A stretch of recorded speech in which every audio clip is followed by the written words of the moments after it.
Well, this will be the focus for our kids' message this morning.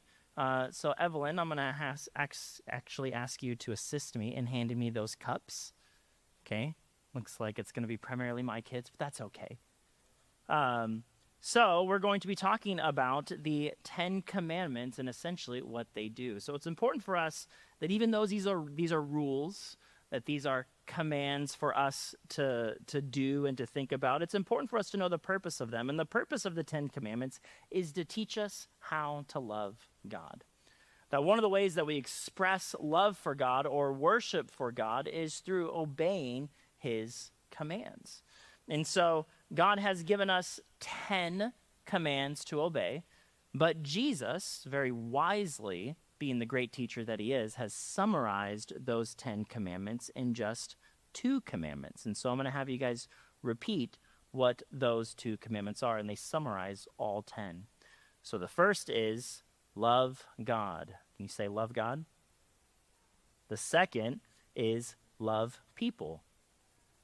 Love people. So to show how this is a summary of the 10 commandments, I have 10 commandments here in this cup.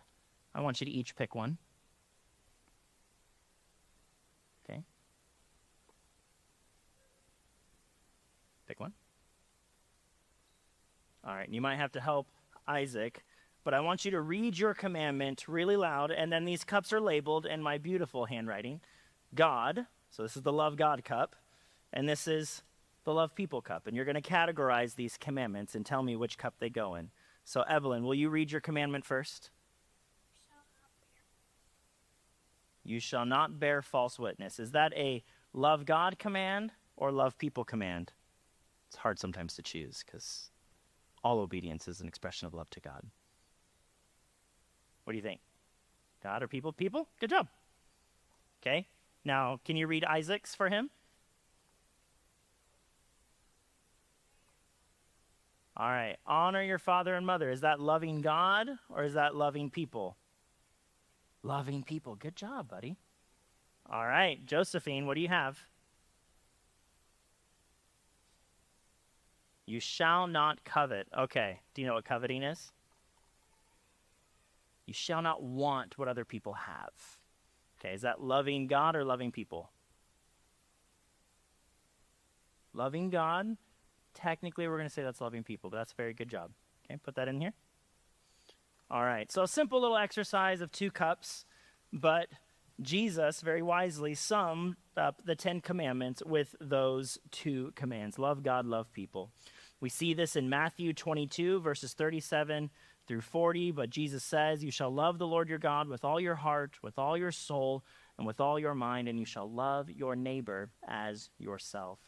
And so as we study the 10 commandments over the coming weeks, we can understand that the first 4 commandments chiefly have God as their focus, loving God. You shall have no other gods before me.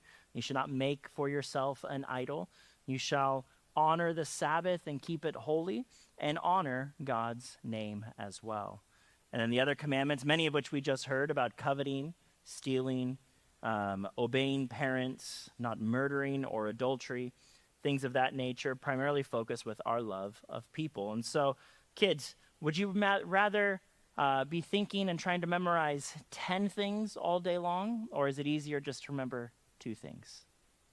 2 things. It's a little easier, right? So I appreciate Jesus' teaching that he simplifies it and makes things in some ways easier. But are these easy commands to obey? No, they're very hard at times. It may be simple to understand, love God, love people, but that is hard to do all the time. And none of us have ever done it perfectly. But there is one person who has, who's the only person that's always loved God and always loved people and never stopped. Jesus. Very good. And so that's why we trust in Jesus, because he's the one that's perfectly obeyed God's law, who's perfectly loved God with his life. And so if we love him and trust in him, then we get credited with his obedience. And so that's important for us to remember as well. And so in summary, the 10 Commandments are not just random rules. They focus and teach us how to love God and how to love our neighbor. And so application this week, kids, is ask yourself as you're going throughout the day, am I loving God And am I loving others? And pray that Jesus would help you grow in both those things. And grown-ups, that's for us as well. All right, let me pray out of these truths and pray for our sermon this morning.